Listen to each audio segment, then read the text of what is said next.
He's a transformational team building facilitator and organizational development coach.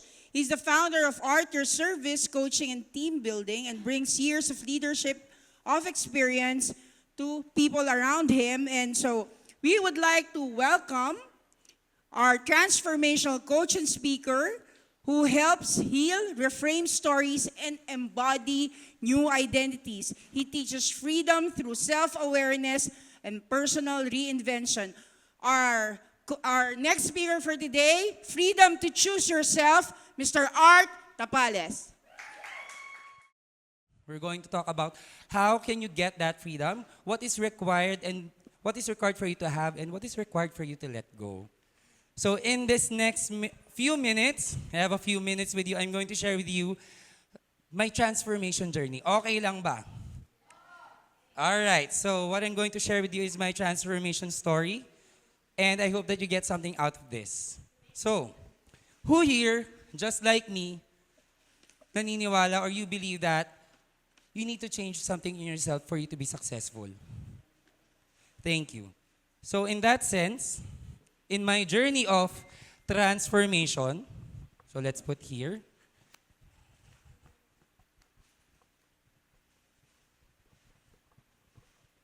in my journey of transformation, there's a lot of things that I did, a lot of things that I believed in, no?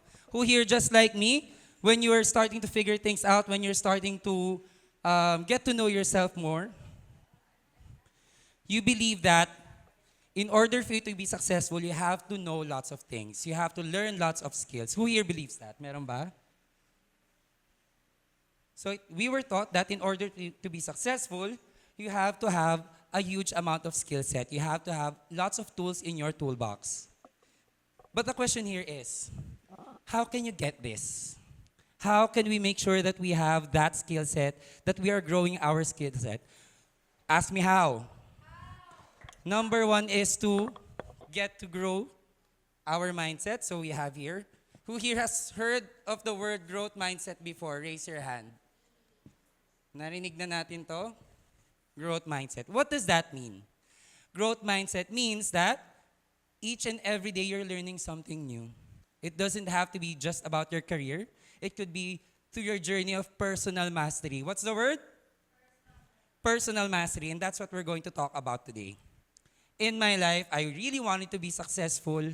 And in order for me to get the skills that I need, for me to reach the income goal that I want, for me to reach the dream, the freedom that I want, I have to have a growth mindset. Can I share with you what I do every single day to ensure that I'm having a growth mindset? What I do every day is I allot 1 hour of learning every day. It can be reading a book, listening to a podcast, or maybe even listening to reels to posts of the mentors that I have. I have formal and informal mentors, by the way. So I allot 1 hour each day to make sure that I'm growing my mind, to make sure that whatever it is I learned, I apply it to my job, I apply it to my career. Are we getting this? But throughout my journey, yes, I did learn a lot, but I enrolled in a lot of seminars, I enrolled in a lot of courses, but I somehow still see that I'm still not getting the results that I want. I'm working hard, learning each and every day, but still, there's this weight that's keeping me from reaching my dreams. And maybe what I want to share with you is, other than having a growth mindset, I also learned that I also need to have a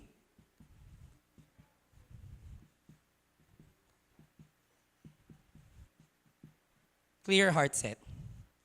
Clear heart set means that I need to let go of all of the hurt, all of the pain that I didn't even know I had. Who here is going through a lot of troubles, a lot of pain right now? Maybe when you were a kid, napalo tayo. Katulad ng sinabi kanina, just like what Charlotte has mentioned, maybe there were some incidents in the past that we haven't forgiven ourselves yet, that we haven't forgiven others yet. And these are what we call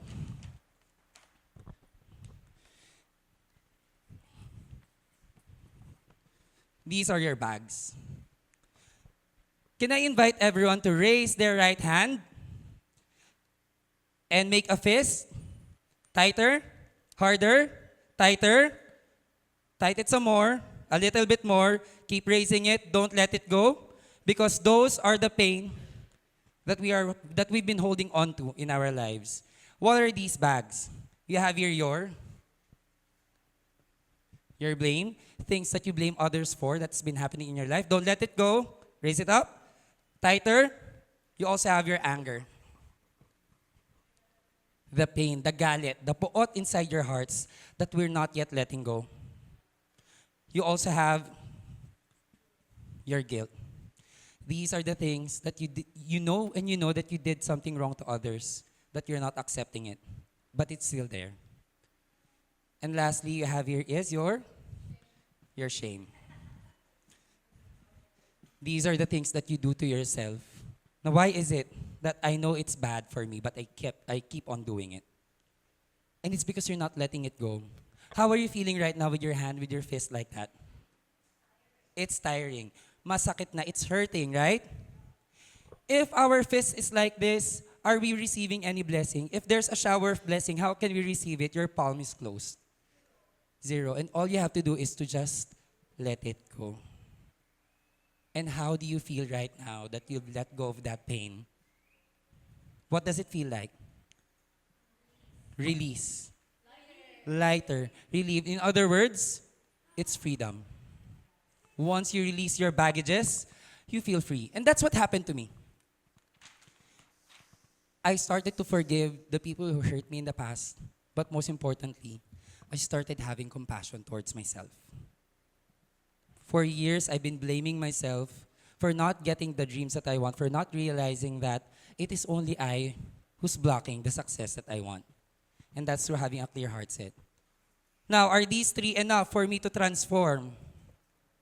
Not yet. Because when I had that so much pain, so much guilt, so much anger inside of me, I didn't realize that one thing is being compromised. As I kept on working and working and working, I start to let go of my physical health. Is it okay if I quote something from the Bible? By the way, guys, I don't have any religion. So whenever I mention the word God, it's whoever you believe in. May it be Allah, Jesus, the universe, whoever you believe in. Is that okay? All right. So it is said in the Bible that we must honor the temple of the Holy Spirit. I haven't been doing that. I've been working 16, 18 hours a day. I wasn't taking any day off. And I noticed that I've been sick every 2-3 weeks. It's because I have all of these inside me. It's bottling up inside me. So what I did, can I share to you what I did? What I did was I started working on my health set. Who here wants to have a sexy, fit body this 2025? Raise your hand. All of you who have raised your hand, question, did you also say that last 2024? Did you say 2023 is my year? This is it. I'm gonna go on diet. If you declared something, is that enough for it to materialize? Is that enough? No. So let's say, for example, I said, or we said, 2025 is my year. Magda-diet na ako. What's going to happen? You're going to face resistance, challenges. What's the first challenge that you're going to face when you said that you're going to go on a diet? Kanin, food. So there will be someone knocking on your door. Besh, it's my birthday. We're gonna go on a buffet. My treat. What are you going to say? Guys, we just declared it a few seconds ago. Now we're saying, G agad. Right? So we already lost the battle. It hasn't even started yet. But we have willpower. So what we're going to say is, Besh, I'm on a diet. Is that over? Is that enough? Of course not. Besh will go to a drama. Besha, I went to your birthday last year. Samahan mo ko. Dapat may pakisama ka. So what are you going to say? Okay, Besh, I'll go to your birthday bash, but I'm still on a diet. So when you go to the buffet, where will Besh go? Where will he go? He will go to the steak. He will go to the desserts and he's going to get lots and lots of food, lots and lots of rice, right? He's going to get that. And you, where will you go? In all of the buffet area, you're going to the salad. And then you're going to ask the waiter, which of the dressing has the lowest calories? May ganun ka pa nalalaman, right? And then you're going to get that. And how does Besh eat? How does he eat? He eats like this, right? How would you eat?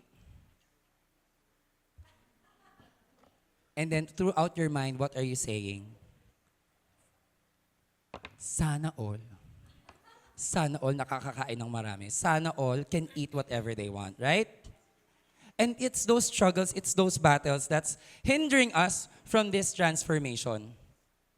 Those struggles, those challenges, it's because you're not keeping your word. How many times have you said that this is your dream, you're going to do this starting today, but after a few days, you give up? You're not keeping your word to yourself.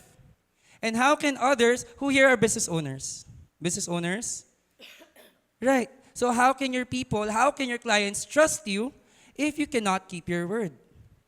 How can they trust you if you cannot trust you?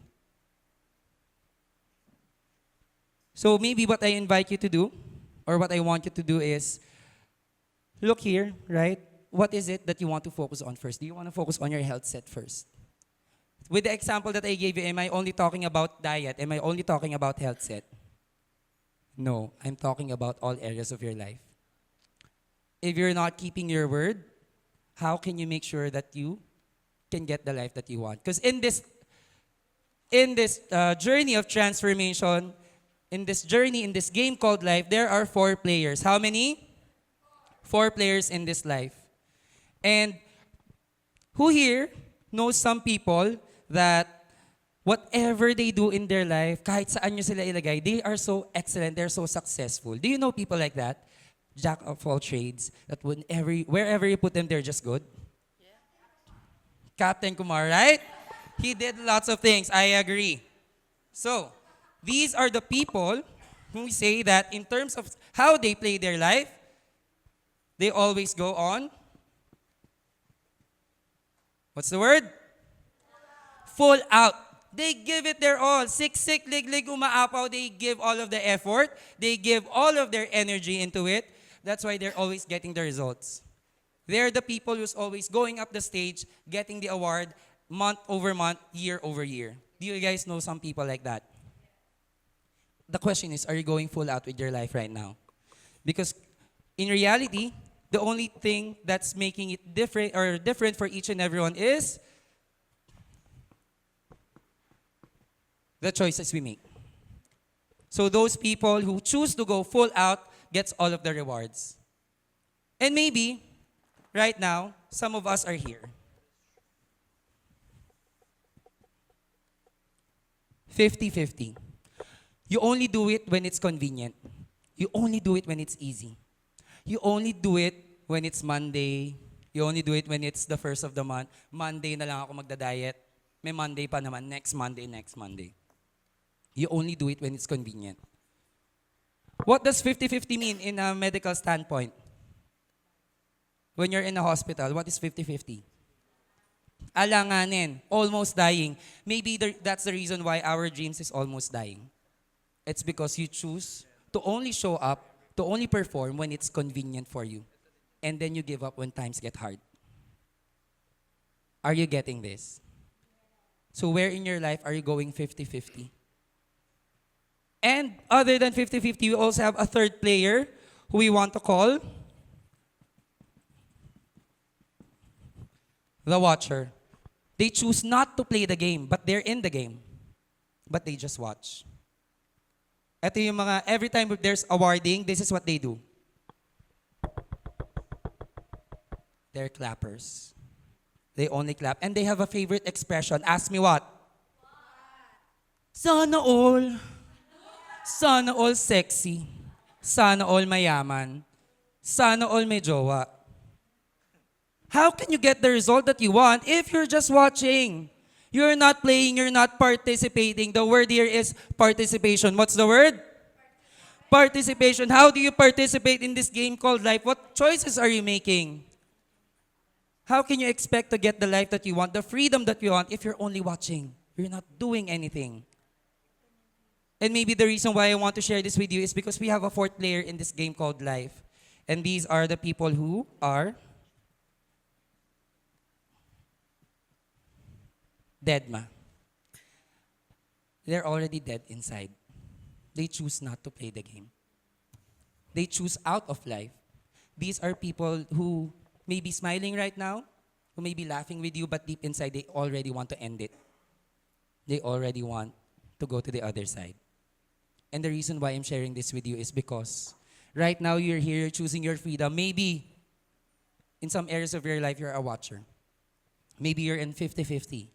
Or maybe you're someone who's going full out. My invitation here for you is reach out to these people.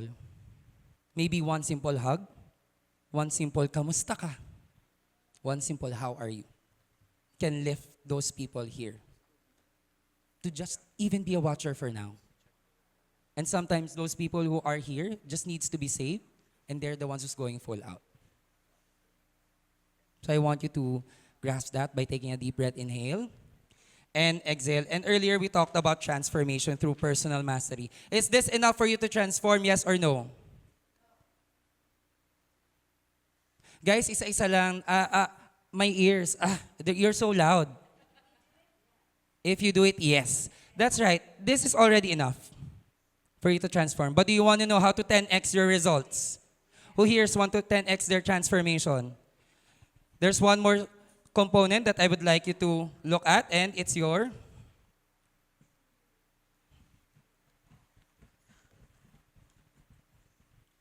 soul set. It's your connection to your source. It's your belief. It's your faith work. Question for you guys. Is it possible that your 20-year dream, your 20-year goal, can you do it in 10 years? Yes or no? Yes. How about in 5 years? Yes or yes? In 3 years? In 1 year? In 1 month? Can you do it tomorrow? Yes. Ask me how. I don't know. Only He knows. Once your vessel is ready, once you're fully transformed, the blessing will just arrive. Similarly, in the activity earlier, just choose to let it go, open your palms, and the blessing will just come to your hands.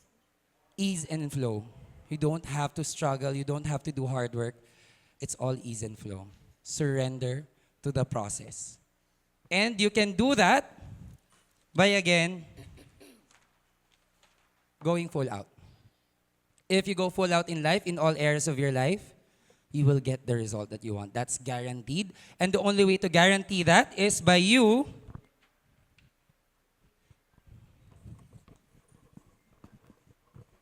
keeping your word. If you keep your words, everything that you're saying to yourself, everything that you're saying to other people, you can get to your dreams. That's guaranteed. All you need to have is your 100% commitment. If you are committed, you will get the results. But sometimes, we only do things out of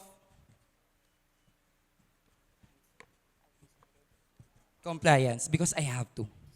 Kailangan ko pumasok araw-araw instead of choosing to show up every day. And when you operate out of compliance, you don't get results. What do you get?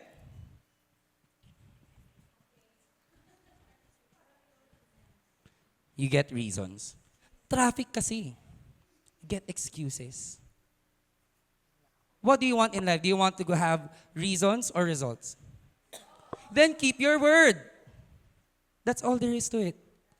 If you say that we're going to start at 9:30, we start at 9:30. Later on, we'll be having a break. Can I give you guys a challenge? There will be a lunch break for 30 minutes later, and I challenge you to go back here, be seated by the time that we finish our lunch so that we can start on time. Can I ask that from you? Can I get your commitment that after our lunch break, 30 minutes, you'll be seated, you'll be ready, not just being here present, but you're already seated, ready to listen, ready to learn? Can I ask that from you? Can I ask everyone to stand up to show commitment? Everyone stand up. It's okay. Ayan. So, now that everyone's standing up, this is no longer a rule. This is no longer a request. This is now an agreement. An agreement that we made to each other that we are always going to be on time. And I'm going to keep you accountable for that because someone is watching if you are keeping your word. There's always someone who's watching you guys. Everyone take a deep breath, inhale and exhale. Again, my name is Art of Tapales. I am a transformational coach. I am a team building facilitator. And this is what I do. I teach personal mastery through my team building sessions, through activities. And if you guys want more of it, you know what to do. Connect with me, guys. And thank you.